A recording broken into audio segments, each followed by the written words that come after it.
tukubuuzaako najjo sobeera ng'otulaba mukutuga Megaton Media wamu ne Nurdin Ntege muzere Megaton gemanya mu kaseera kano ebigambo si birungi wali e Bulaaya abantu bengedde okubeera nga beekalakaasa bagamba President Museveni yabba akalulu yabbye akalulu ka Mwami Kyagulanyi era bakabanja okufa ennyama mu kaseera kano Mwami Kyagulanyi yavuddeyo n'abanga ayogera ebigambo tebyabadde birungi ne Babbi yayogedde ebigambo nga Manadini bagenza okumukyalirako wali mu makaage n'agamba teyabawadde wadde n'akookulya olw'embeera tebalina kye balya poliisi teva mu maka gaabwe basaasaanyizza obubi buli wamu n'agamba n'okugamba nti General Muhoozi yagamba nti agenda kujja ku Mwami Kyagulanyi ensigo bw'atyo bwe yagambye era n'agamba nti ye waaki teyejja akezize n'alemera kuza mwami we naye bintu byambere nga tubyogerako walukwaga tujja yitayo yakakasiza nti kaadi gundi ekifo kye yakiguza Magoola yakiguza Magoola ebyo weebiri bino byambere nga tubyogerako. Assalamu alaikum. Wa alaikum assalam wa rahmatullahi wa barakatuh. Muli mutya abakulu abatulaba nze Nurdin Ntege mbalamusako na gye musinzira okutulaba ene yaleero tugenda kutandikira wabweru wa ggwanga tutandikire yine tujja tugenda tuva waggulu nga tukka paka lutunakomawo wano omwana yakuba ekifaananyi Madowa mu 2021 waliwo ennyonyi lwe yeetooloolera ewa Bobi Wine ku nnyumba nogundi weyagambira mbu bwabadde bumunyenyi awo gundi wagambira nti bwali bumunyenyi y'ennyonyi omwana yazzeemu n'akwata ekyo ekifaananyi kyennyini AI neeyingiramu n'akijja mu misana ne kifuuka kya kiro ng'ennyonyi eri waggulu kifaananyi nga kiri wansi CNN oba na Al Jazeera ne bakikuba opposition leader in Uganda under attack surrounded by Smile ABCD helicopters ziri mu bbanga zimulumba ate baalwawo omwana n'akibaweereza nga kya misana kiri baafuna kya kiro omwana n'akibawa mu kopi endala nga kya misana ati copies nga ziri bbiri emu misana emu kiro n'amaana bwe yavaawo n'akibaweereza nga kiriko emyaka ena emabega ena n'ekitundu n'abagamba wano we tuli ku mainstream media naye nga weerabidde Trump emabega awazze avunaana BBC n'emikutu emirala okukola kye bayita era ng'agamba fake news era omukulu Mado owa CNN Mado si wa CNN waki nsereko yatugamba kiya Mado owa CNN ono yajja mu Uganda tumulemereko wa CNN ate waawa nsereko kasaamukubamu ebituli ate nsereko yawandi bakugambako nti Madowa yatuyamba ki mu struggle wa nze mbadde ku Madowa wa mawulire CNN endala si CNN eno gyetumanyi profile bagamba ki njagala kulaba mannya ge anti spelling embuzi kuba Madowa bamusindika kola documentary wano kubigenda maaso ali mukulya Rolex atambula ddawa naddawa agula bamalaaya ekyo kyogedde kimenyewo kinene sigera kimenya Madowa yasusse yalidde mukulu olukwe soma wano overview. Lale Madowo is a CNN international correspondent and host of the African Voice Change Makers and Playmakers series. He was previously a North American correspondent for the BBC. Kati guni muleke Madowa wano yatukolera ki nsereko muleke tuli wano naye nze kyembadde nzijjako yatuuse okugiwandiikako ku X yagenze ku mukutu kwe ogwa X n'agamba omuntu yatutomezezza olw'okupapira ebikwata ku social media era Bulaaya Bobi Wine bamulumbye ennyonyi eri ku nnyumba ye yeetooloola kati olumu oyinza okutwala stories zolowooza nti ntuufu nga si ntuufu n'otemako n'omuntu ensingo n'olumaluma n'omuntu olw'obusungu obungi ogenda okumala okumuggyako ebifi nga kyebakugamba nga tewapayinza attention to details nkola ya shino ono ow'obutambi nga tewakoze kunoonyereza kumala nga kambuuzeeko eno kandabe ontegedde ekyo kifaananyi mwakirabako kya 221 yakikuba waliwo omwana yalaze story emu we Kenya n'agamba this is how Western media portrays Africa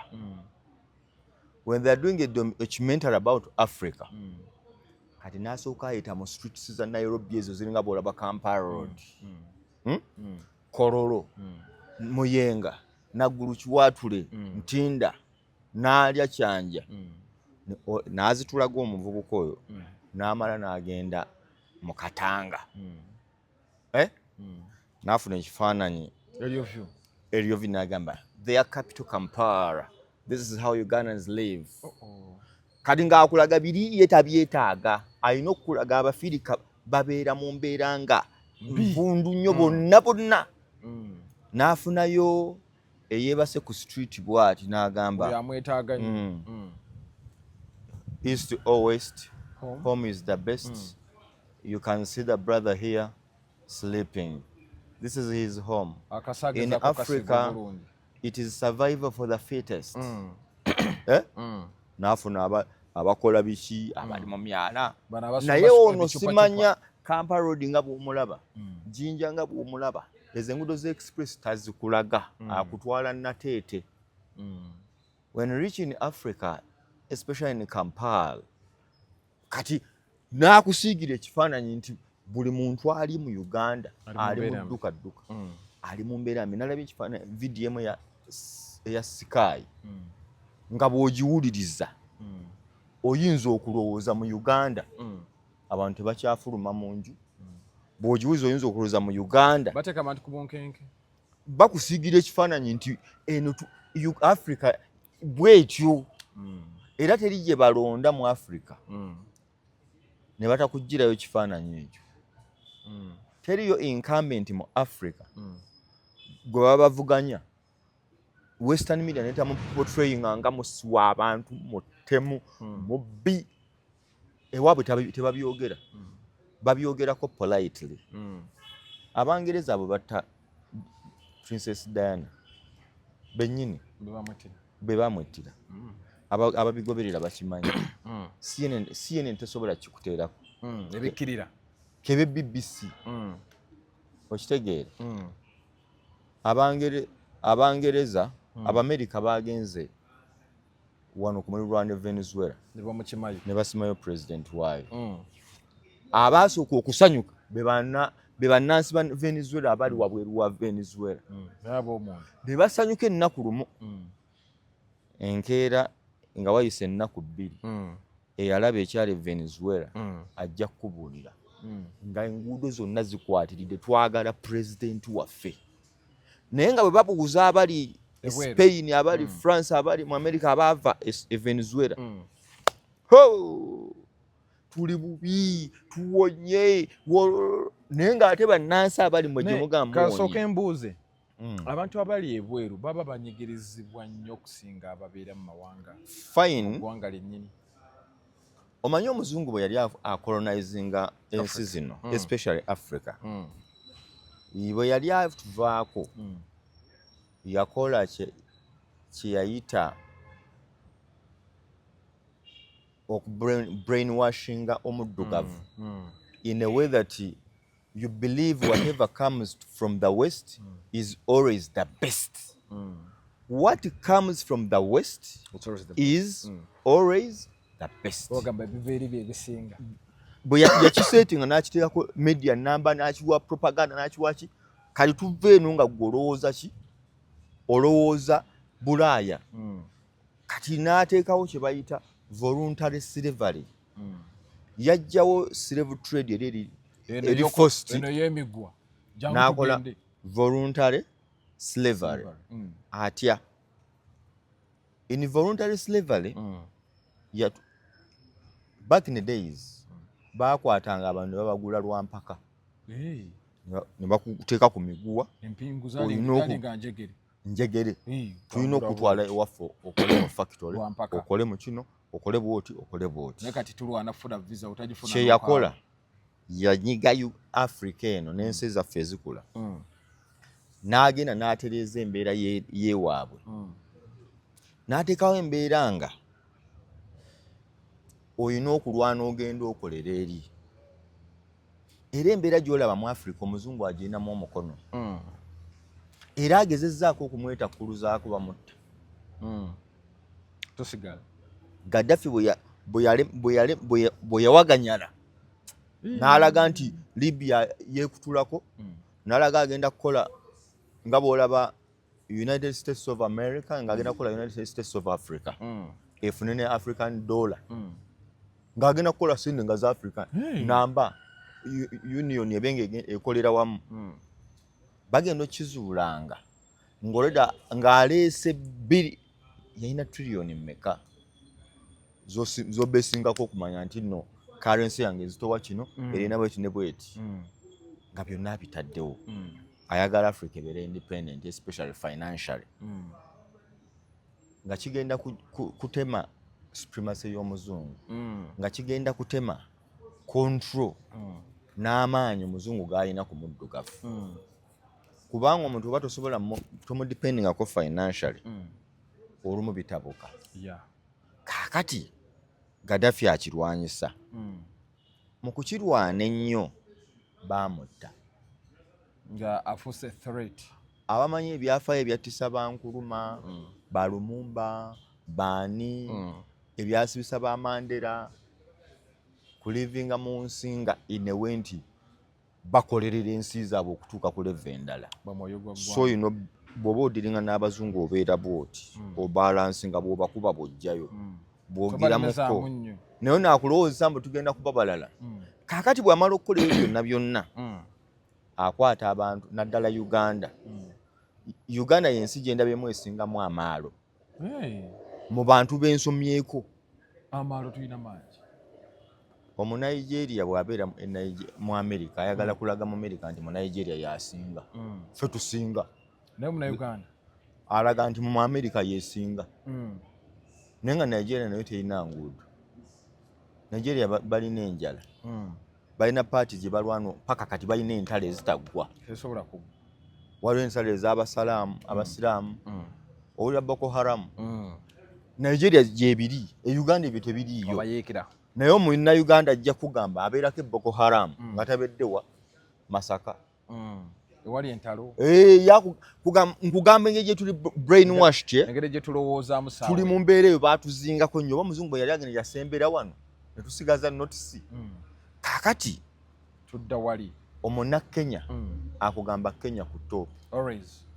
omu Ethiopia nakugamba omu Ethiopia yali alwana but tegelei something bayeekera baagala kuwamba buyinza bwa Ethiopia bwe baali balwana ennyonyi yaabwe ya Ethiopian Airways yafuna obuzibu nga bw'olabye ya Uganda Airline bwe yabufuna abayeekera baavayo ne bagamba ku Ethiopian Airlines nga tebagenda kukkiriza muntu yenna awa kifaananyi kibi ku Ethiopian Airlines naye bayeekera naye bannansi Munnayuganda asobola okuyimirira mu Emirates n'abakakasa nti bannange we are lucky to be here we are very lucky nenga Uganda Airlines taswa jogera ye tasobola omutima ku maalo ge tulina avaayo n'akakasa aji obwo wetuva ne tuwana nti Uganda Airlines byekola birungi ng'ate ekola bibi remember saawa eno ngeza mbugeza waliwo abantu sekinnoomu kundi akali akokanga bo tebaagaliza ggwanga lye bavuga sente ziddewa si kye kankubulira omu ensi abantu abagala image y'ensi yaabwe okuba nti yeri ku top emabegaawo waliwo mu America gwe baakubye essasi mu mmotoka olabika video wakalabyeko yabadde alina wapakinze balina bye bamwagaza immigrants omusirikale najja oliwo yabadde nga bwoga nziruka n'akwata episto ku mutwe pa. Ensi nevayo n'ekivumirira. CNN yavuddeyo ey'Amerika. CNN ng'omuntu afudde nga bamukubye amasasi. Ensi eri mu kukivumirira. CNN neefunayo omuntu omu eyatoloka oba n'atomera muntu. Kati nga CNN kyonna egezaako kubikka Amerika nti Amerika kiyakoze tomututeeka mu bantu tuli batemu. Naye nga kye baabadde bakoze kya butemu. Emmotoka baabadde basobola ogikuba emipiira, baabadde basobola ogikuba endabirwamu ne ziyiika, omuntu ne bamukwata. Naye oli olwasikamu bw'ati n'agenda, kitegeeza omuntu w'osobola okupimira omuntu naddala wano mu passenger oba osobola okukuba n'emipiira ne gituula. Si America, CNN yavuddeyo mu kwagala okukuuma ekitiibwa ne image ya America neefunayo sitoole endala ez'abantu abalemesezza okugezaako okulaga kyavudde ku ky'okukuba ono ebikka. Naye ffenna tumanyi ekikolwa ekyakoleddwa kya butujju na butemu. Okitegedde? Abaddugavu okukola kye bayita Black Lives Matter. Wagirabako eyo gundi etambula campaign. I can't breathe. Black Lives Matter. Yali evudde ku oyo olowooza. Mu Amerika batta abaddugavu. Mu Amerika okugamba Black Lives Matter ono yasobola okukwatibwa mu kamera. Ono yaviirako abantu ga naffe katwogereko ekikola ki ekimala kimala. Kati nga bakutegeeza nti mu Amerika bakulowoozesa nti omuntu ye muzungu, omuddugavu ye osobola omutta nga weoyagalidde. Omuddugavu oli waddembe okumutomera. Etteeka ligamba totomera muntu naye bw'otuuka mu kooti bikyukamu. Okitegedde? Kati kwe kutuuka okugamba bannange tukoleyo campaign erwanirira naffe abaddugavu tuli bantu mu Amerika. Ebyo biri mu kuhappeninga mu Amerika bannayuganda gye bakolera amaalo. Bihappeninga mu Europe bannayuganda gye bakolera amaalo. Naye ng'omu Amerika abatuddeko abanyigiriza bw'ati. Kati olw'okuba kye nagambye nti when they were living in Africa bagamba we shall have two. Voluntary slavery. Owulira? N'ekirala tukole kye bayita whatever comes from the west is always the best. Kati omunnayuganda alinnya ku New York bw'ati bba no nga teri amurecognizing. Okimanyi nti 90% according to my research abantu bonna abageva wano ne bagenda eri baba bakambwe ennyo eri eggwanga lyabwe. Ekisooka especially tulina baserebu Kapalaga bano baani nino omusajja balina category bbiri Matovu Junior anina Beni oleka oyo tubeere mu bantu abali serious mu bulamu. Katongole Flavia naye we yagenda ali Flavia Namulindwa Katongole omutongole. Tuli ku baserebu abaava wano. Tulina ani omulala awo ono yalinga akola kusimba siye Kapalaga wamwogedde gwe wasoose kati bonna n'abalala category ziri bbiri. Omuzungu okugaba omuntu omuwa nti oyina residence visa si visa oyina tukitwale nti nno oyina obutuuze balina ebipapula bingi bye babiyita nga si byangu bifu. Kakati bo baateekawo ebintu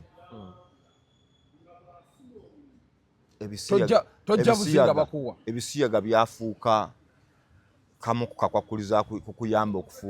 okufuna empapula. Gundi bwe yagendera ono kabugundi kapale gundi babadde no bamusibi ono w'enviiri eza tinti gundi kerekere.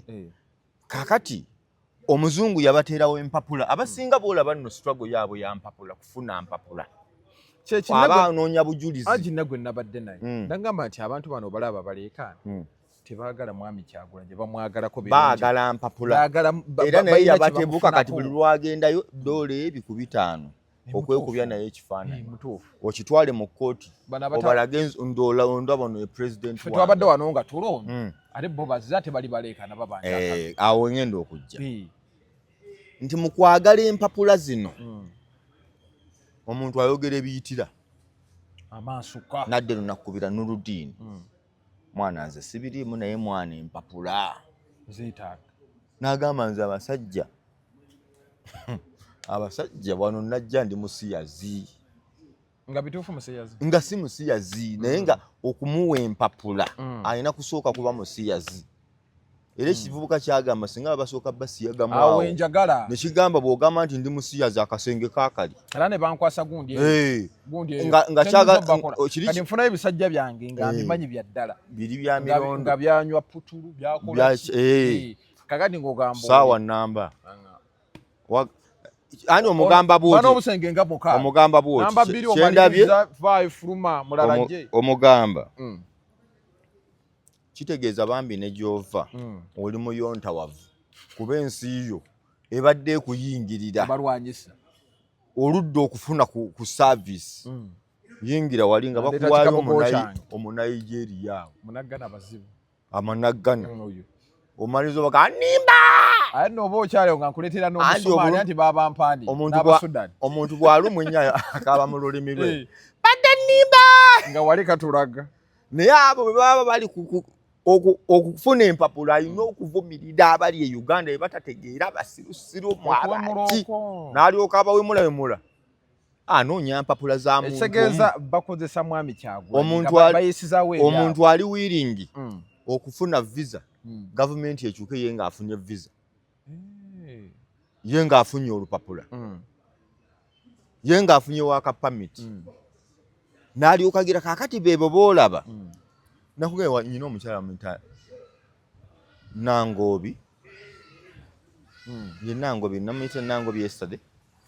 omusoga eyaziwa omumbedda Nangobi ali US yazzi wano n'alonda omuwagizi wa Museveni kati banabamu abaleekaana omusajja abadde wano nandeetera vidiyo naŋŋamba ku musajja ono kye yawandiise kye yakoze yayogedde America. To Ugandans living in the diaspora, especially America, relax. We all know we don't like Museveni, but you're taking it to another level, as if you voted. You guys didn't vote, and you're over here in the cold, in the snow, marching and making noise for people. Like, relax, bro. If the people on the ground who voted are not marching and making noise for people, what about you who live in the US? You people have your own problems here in America that you need to focus on. Relax. To Ugandans living in the diaspora, especially America, relax. We all know we don't like Museveni, but you're taking it to another level, as if you voted. You guys didn't vote, and you're over here in the cold, in the snow, marching and making noise for people. Like, relax, bro. If the people on the ground who voted are not marching and making noise for people, what about you who live in the US? You people have your own problems here in America that you need.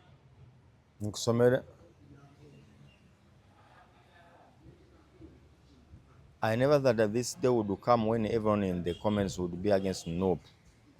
Okujjako ffe abanupu okuvuma n'okuvoola ssaako. Nedda kino si kyakulwanyisa Nuupu.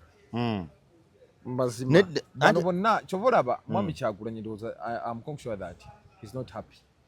Bano abakabanja tebaalonze.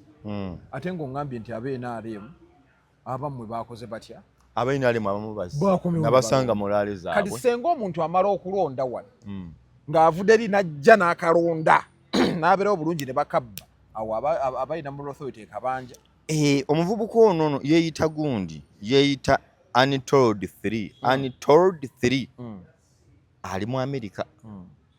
yagambye nti bannayuganda ababeera wabweru w'eggwanga naddala ab'omu Amerika mbu bali ku nguudo bamaaki nga bababbye akalulu ababuuza walonze ani gwe babbye walemedde mu Amerika walemedde Canada walemedde mu Europe akalulu ne deeti baaziranga ng'olina omukisa visa zaali tiketi weeziri ekirungi ennaku z'omwezi zibanga lunaku bulungi bakugambye nga 15 kulonda omaze ebbanga emyaka nga kati 8 okuba endere bw'oyagala okukyusa gavumenti Museveni must go kituufu you want Museveni to go question is otaddeko tafali lwaki Museveni mu kugenda ate gw'osigalayo ng'abantu bwe bajja mu Uganda okulya Christmas kyogamba bajje